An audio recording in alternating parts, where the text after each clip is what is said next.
сахабалардын бири, бейишке сүйүнчүлөнгөн сахабалардын бири. Бул дагы азыркы биз эскерип аткан Абу Бакыр, Умар дагы бейиш менен сүйүнчүлөнгөн сахабалар да. Бир хадисте 10 сахаба эскерилди. Ошол сахабалардан азыркы биз эскере турган окуябыз дагы ошол жана биз сөзүбүздө айттык го, бул дүйнөдө туруп бейиштин сүйүнчүсүн алган сахабалар деп. Ошол сахабалардын бири Абдуррахман ибн Ауф радияллаху анху. Бул жерде айтылып атат: "Утия би таамин ва кана саима." Орозо кармаган учур эле оозун ачыш үчүн ага тамак, суу алып келинди дейт. Алынып келингенде бул адам оозун ачуудан алдын бир сахабаны, башка бир сахабаны эскерип: "Кутила Мус'аб ибн Умайр ва хува хайрун минни. فلم يوجد له ما يكفن فيه إلا بردة إن قطي بها رأسه بدت رجلاه وإن قطي بها رجلاه بدا رأسه." Mus'ab ibn Umayr деген сахабаны эскерип айтат. Бул адам шейит болуп кайтыш болду дейт. Мушриктердин колунда кайтыш болду, шейит болду. Бирок ал менден жакшыраак дейт. Андан менден абзел болгон адам дейт. Бирок дейт, бул сахаба Мус'аб ибн Умайр кайтыш болгон учурда дейт, аны кепиндеп кабырга коелу десек, аны кепиндегенге бир эле анын кийими бар болчу дейт. Себеби бул окуяда эскерилет, бул сахаба негизи ата энеси бай болгон да.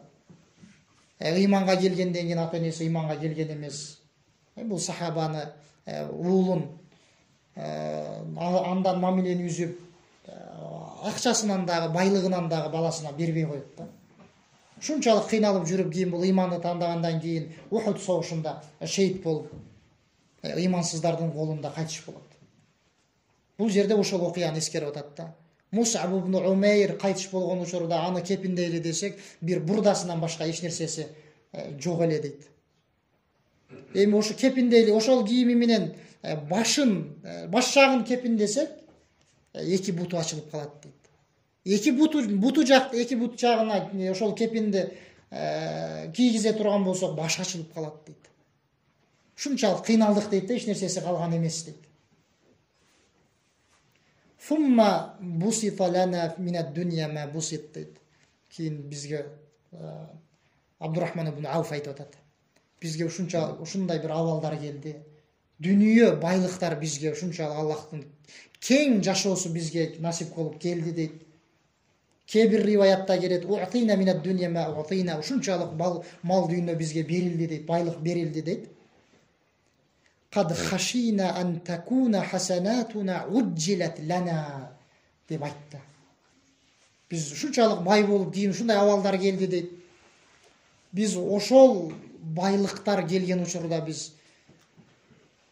биздин акыреттеги белектерибиз, сыйлыктарыбыз, бейиштеги биздин жыргалчылыгыбыз, бизге бериле турган белектер, сыйлыктарыбыз бул дүйнөдө берилип калбадыбы деп коркуп кеттик дейт.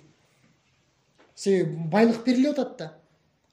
Аллах Таала бизге бул дүйнөдө ошол сыйлыктарды акыретте бербей, ушул дүйнөдө берип койбоду экен деп биз корктук дейт.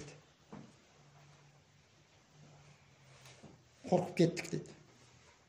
Себеби ыймансыздар бар, капырлар бар.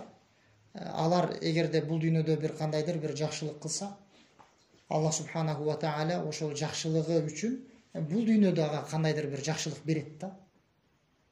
Бирок акыретте аны азап гана күтүп турат да. Аякта эч кандай сыйлык жок. Ал эми мусулман адам, ал жакта дагы сыйлык бар.